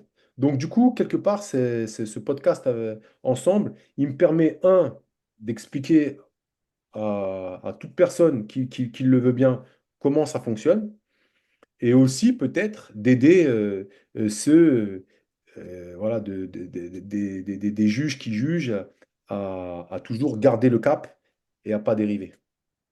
Eh ben, écoute, Ludo, je te remercie en tout cas pour l'implication, aussi d'être venu voilà, pour expliquer tout ça.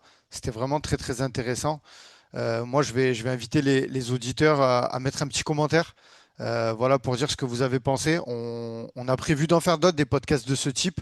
En tout cas, voilà, moi, je salue vraiment le travail que tu as mis en place, tous les diaporamas. Je pense que vraiment, je suis très, très fier de ce podcast. Pour moi, c'est l'un des podcasts les plus aboutis et en termes de valeur et de transmission, là, pour le coup, je pense qu'on ne peut pas être plus clair. Donc voilà, j'espère qu'il va aider beaucoup de personnes.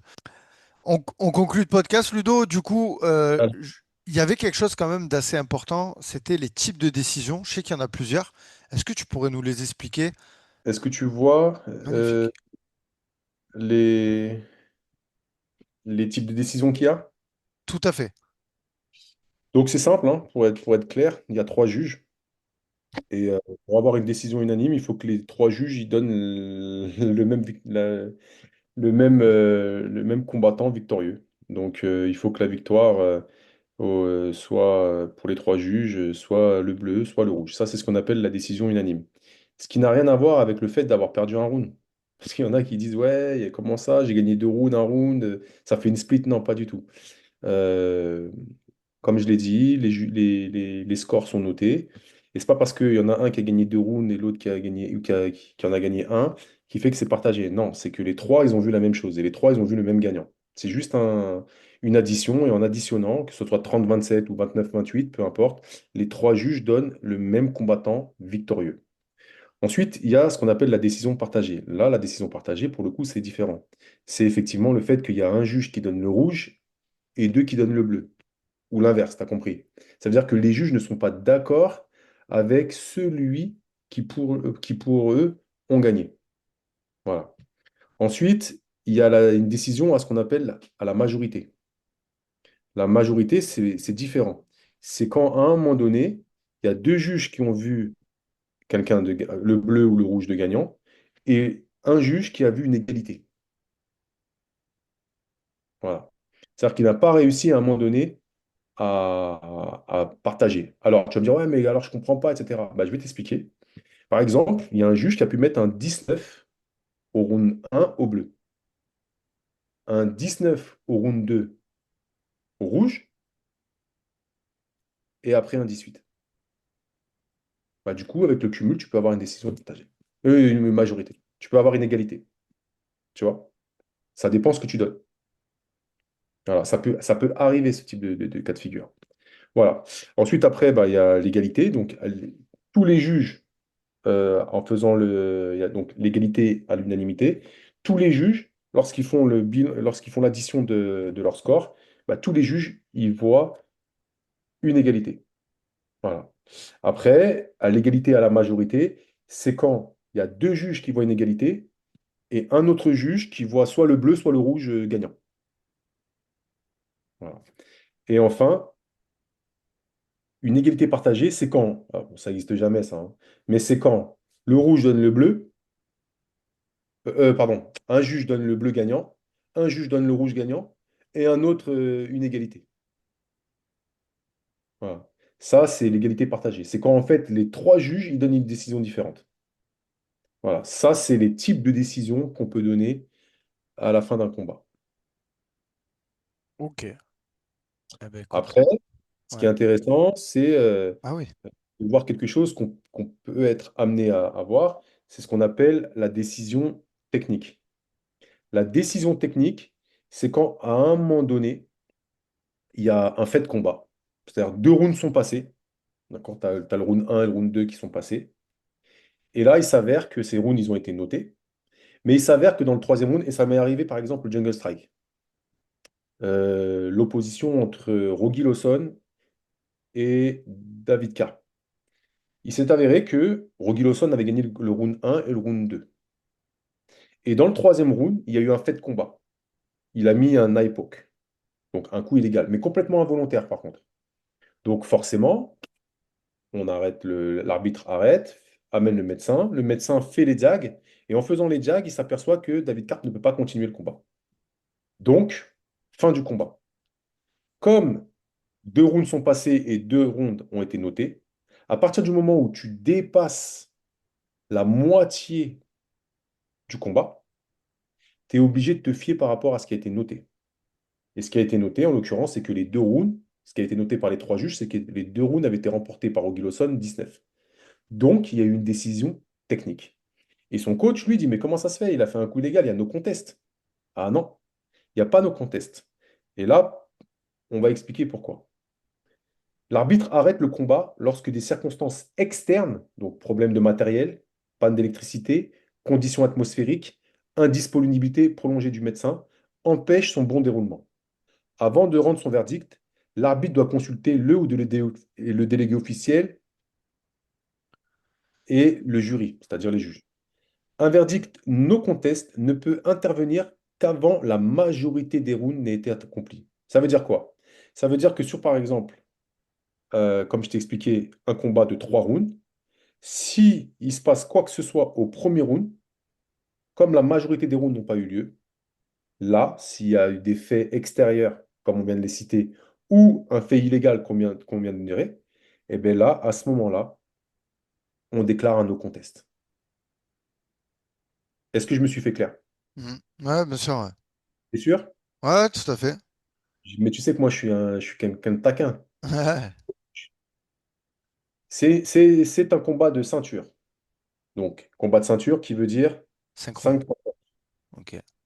Il s'avère qu'au deuxième round, il se passe quelque chose, soit un fait illégal ou soit une dinguerie qui se passe. Le combat ne peut plus continuer. Quelle est la décision que tu donnes, s'il te plaît, Kevin? Deuxième round. On est au deuxième round sur Ouais. un, Ouais. sur un On combat est, de on, championnat. on n'est pas à la moitié du combat du coup. Tu Parce donnes que quelle décision? décision. Ouais. Bah si, j'allais dire décision technique. Eh ben non. Non? No contest. Eh ben oui, parce que la moitié de cinq rounds, c'est deux rounds et demi. Ouais, donc deux, c'est pas. Ok.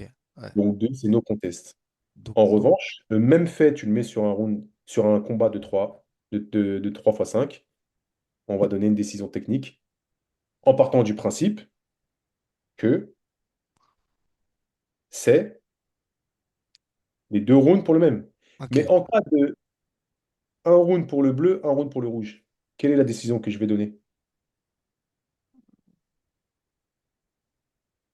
On est dans le Bah, même cas de figure.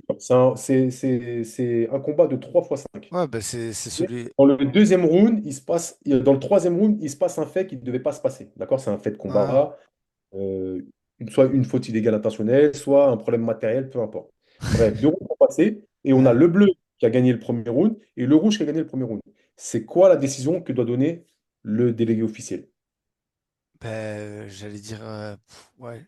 Franchement, j'en ai aucune idée parce que j'ai un truc qui me trotte en tête en fait là.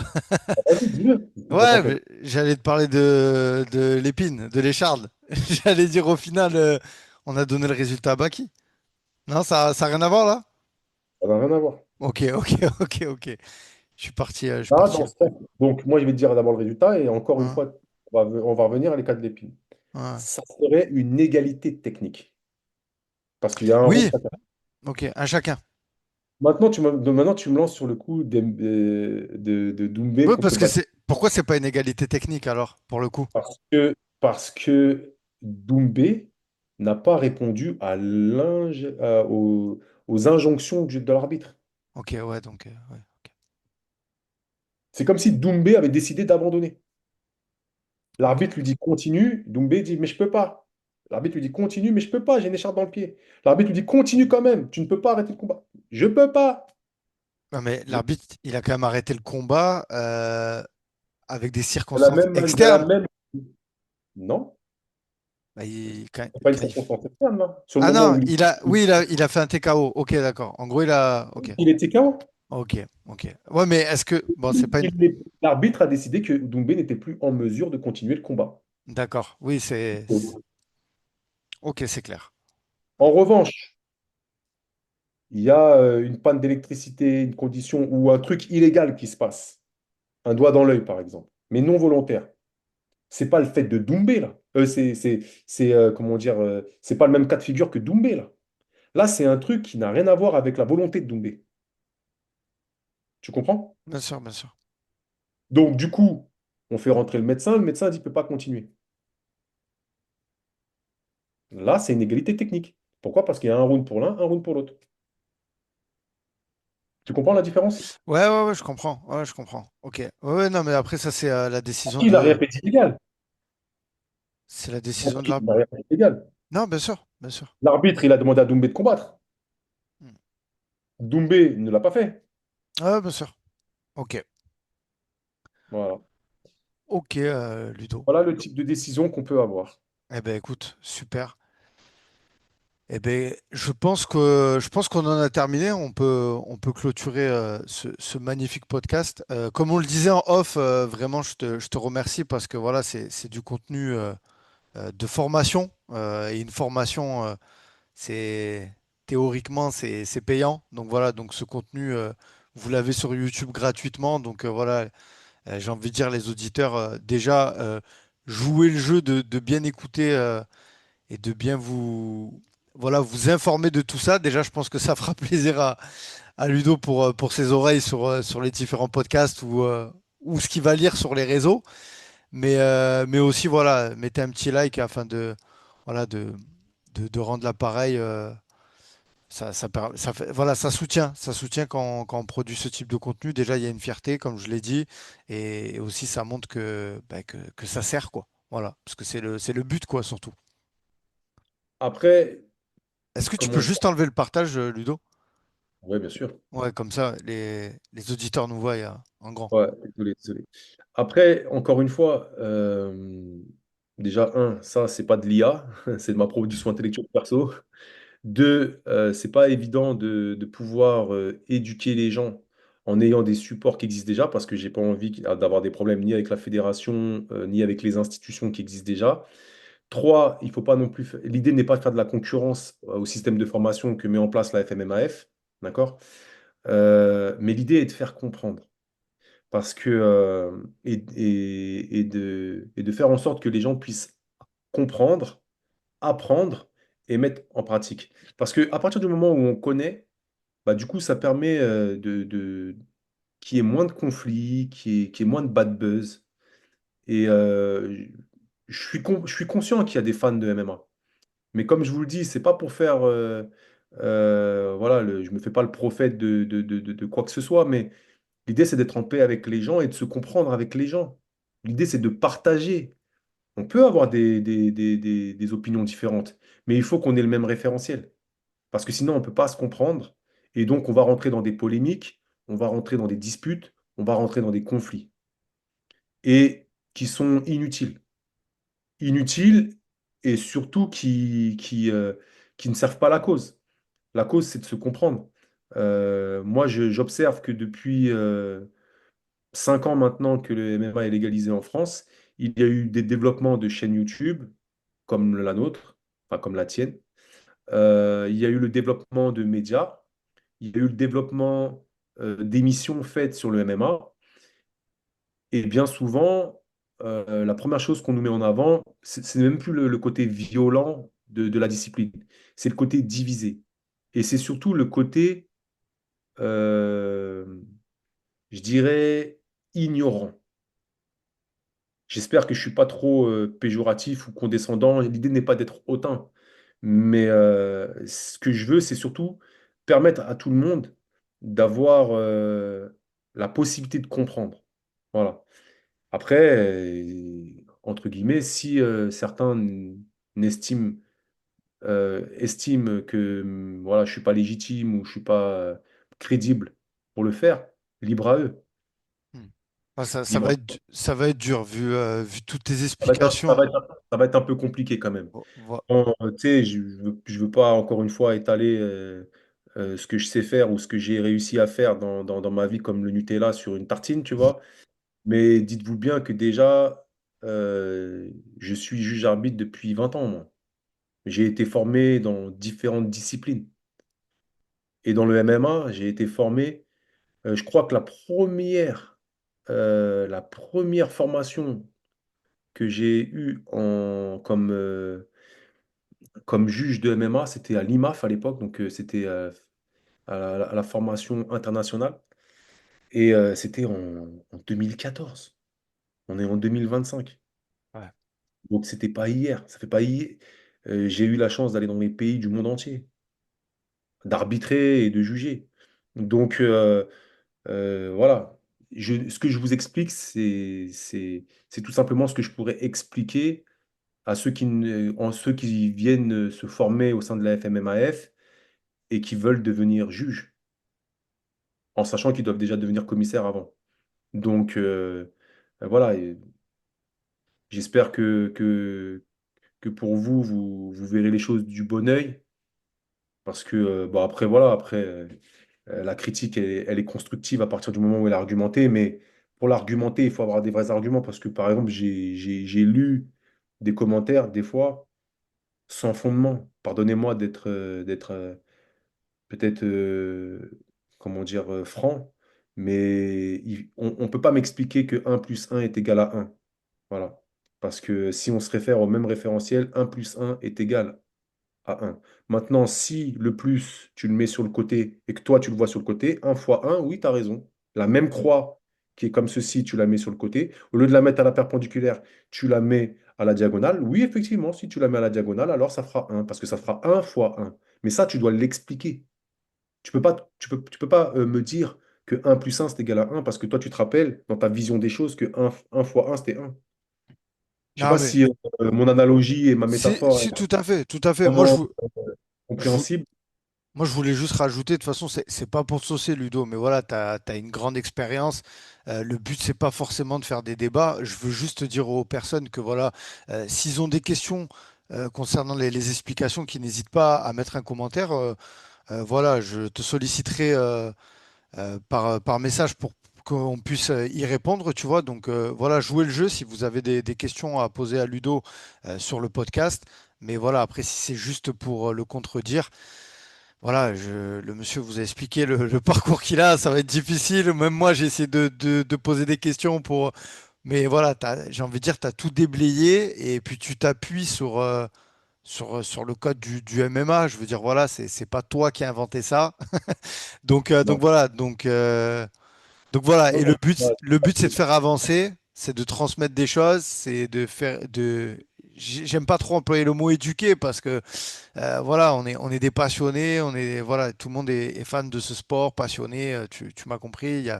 Le but, c'est vraiment que les gens le comprennent pour pouvoir justement échanger après par la suite. Et je pense que ça peut faire évoluer les mentalités et aussi ce qui se diffuse sur les réseaux, quoi, tu vois. Parce que voilà, c'est toujours intéressant d'échanger, de dire ah ben l'efficacité, moi j'ai pas jugé ce combattant plus efficace. Tu vois, je veux dire, si ça commence à parler comme ça, déjà peut-être que tu vois, ça va moins te crépir les oreilles et ça va être plus. Tu vois, limite, même toi qui travaille, c'est ton métier, tu vas te dire là, ça m'intéresse. Parce qu'il y a des vrais arguments et il y a débat et il y a matière. Et nous, on sera les premiers à vouloir débattre avec vous, hein. À l'époque, on avait fait dans un autre podcast avec Chris Genach sur Ouais. sa chaîne. On avait déjà fait un podcast comme ça où j'expliquais pourquoi Morgan Charrière avait battu Vucevic au Cage Ouais. Warrior.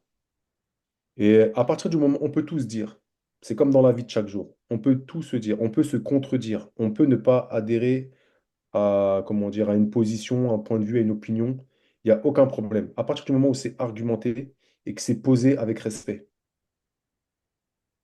Parce que le problème des réseaux sociaux, ou le problème des chaînes YouTube, ou le problème d'Internet en général, c'est qu'il y a des gens qui se cachent sous des pseudos et qui se permettent d'avoir des propos qui ne pourraient pas tenir dans un autre type de contexte. Et ça, c'est la vérité.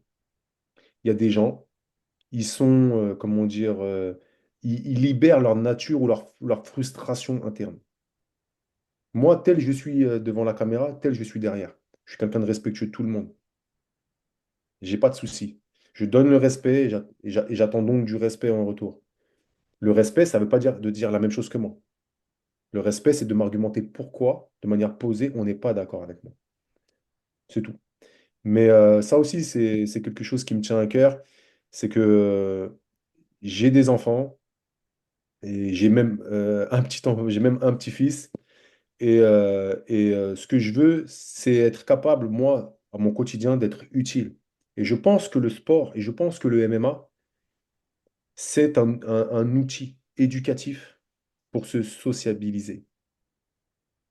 Je le crois. Au-delà d'être un sport, c'est pour moi un outil. Et c'est aussi un outil pour prendre l'ascenseur social. Donc si notre niveau d'explication ou si notre niveau de communication se base sur ce que je peux lire ou ce que j'entends dans l'expression, c'est tellement réducteur qu'on va passer voilà, pour des personnes écervelées. Déjà que le fait de se taper dessus, il y a beaucoup de gens qui ne comprennent pas pourquoi on le fait, alors qu'il suffirait juste de passer du temps avec un anthropologue et avec un sociologue pour comprendre pourquoi depuis la nuit des temps, ce type de spectacle existe. Malgré tout, si en plus la manière dont on communique ensemble et la manière dont on communique entre nous et aussi sur nous et aussi avec les autres, bah, c'est pas au niveau, bah, à un moment donné, il faudra pas s'étonner qu'on nous prenne pour des sauvageons, hein. Hmm. Moi, personnellement, je ne suis pas un sauvageon. Voilà. Et mon idée, c'est d'apporter aux gens qui sont, comment dire, passionnés par le MMA, une connaissance, une explication. Et que si ça peut leur servir, tant mieux. Parce qu'il ne faut pas oublier quelque chose aussi. Quand tu connais le critère de notation, tu es capable d'établir ce qu'on appelle un game plan, c'est-à-dire une stratégie. Ce que dans nos formations en BPGEPS ou en DEGEPS ou en DESGEPS, on appelle le complexe technico-tactique. Et qu'est-ce que c'est le complexe technico-tactique? C'est ça, c'est la stratégie, c'est le game plan. Et la technique est au profit de la tactique. Et la tactique est au profit de la stratégie, ce qu'on appelle le game plan. Et ça, à partir du moment où tu as compris le critère de notation, ça influence tes cycles d'apprentissage. Parce que la manière dont tu vas apprendre à tes élèves va être faite pour être performant en compétition. Et donc, dès le départ, tu vas identifier les techniques qui vont te permettre de mettre en place ta tactique, qui elle-même va être mise en place pour ta stratégie. Ouais. Ouais, non. J'ai rien à rajouter. De toute façon, ce sera l'objet d'un. Prochaine leçon, comment construire un game plan performant. Non, je rigole. Non, mais clairement, clairement, il y a d'autres podcasts qui vont être droppés, donc voilà, c'est dans les tuyaux et voilà. Bon, Ludo, Merci à tous les auditeurs qui sont restés jusqu'à la fin. Merci encore beaucoup, Ludo. Je te l'ai dit beaucoup dans le podcast, mais vraiment, c'était important pour moi de te remercier, d'avoir pris ton temps pour venir m'expliquer et nous expliquer tout ça. C'était très intéressant. Je te dis à très bientôt et à la prochaine. À la prochaine. Merci encore, toi. Et merci à tous nos auditeurs. Eh ben,